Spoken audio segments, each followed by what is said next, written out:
So today you guys got a report on just on y'all's additional savings and everything. Right. So in general, in the overall $24.7 million project, initial cost, right.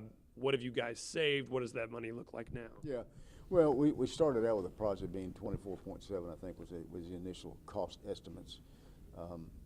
Since that time, we initially started out putting $7 million down on the project, which brought it back down to 17 something. And then we came in under budget. We saved $1 million.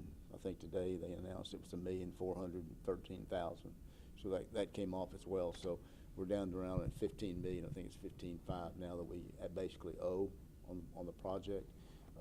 We've got to set aside in a bond sinking fund over $11 million right now toward that 15 million. And we've got it set up on a 5-year amortization with a 20-year amortization with a 5-year call. So in 5 years, the court can decide to pay it off, extend it, refinance it, however they want to do it. But it gives the court options. But at the same time, we're well prepared to. The court's intention is to pay it off in 5 years. Absolutely, yeah. Just because that was the initial guidelines with the project and what you guys plan to do. Well, that and we would save tremendous amounts of interest money. Okay. The financing cost of it. So that's one reason we put down a large down payment. The public approved the project for $19 million in terms of borrowing money, and we didn't borrow that much. We borrowed 17 initially because we put $7 million down on it. So we've tried to be as a fiduciary responsibility is managing the money as best we could for the citizens, and I think we've done that. And we've really got a good game plan of closing it out in 5 years, which is kind of unheard of in a project this size, that you build it and 5 years later you pay it off. It's kind of unheard of. And depending on interest rates, what interest rates would change, go up or down, the length of time that we might want to shorten it. We might want to shorten it, the length of time from 20 years to 10 years just because it would be easier on a cash flow basis from the county's perspective.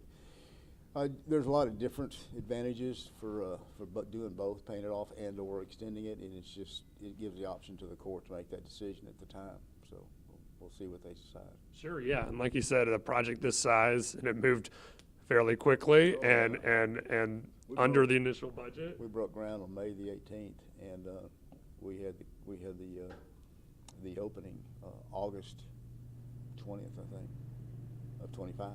Of 25, yeah. So it was, I think, 15 months, and it was a project that we were all very pleased with. It went real well. This project was kicked down the road and talked about for years, and then we finally put the plan together and got it done. But the response from the public, the public, when they voted on the bond, they voted almost 70%, a little less than 70% to go forward with the project, which another is unheard of for the public to vote themselves a tax increase to build a project. And so it's kind of our philosophy that we need to pay it off as quick as we can too for the citizens. But it's been overwhelmingly supported. It makes things easier and access. We moved the tax office and the elections and the veterans services to the new parking facility. It's got 13,000 square feet of office, and it makes people it's very easy for people to go in and park in the facility, take the elevator, go down to the first floor, go to your tax office, go to your veterans services, or go to your voting, or walk across the street to the courthouse if you need to be. I think it just, from a logistical standpoint, it's worked out well in so many different ways. And I have not had, really, seriously, I've not had anybody complain about it.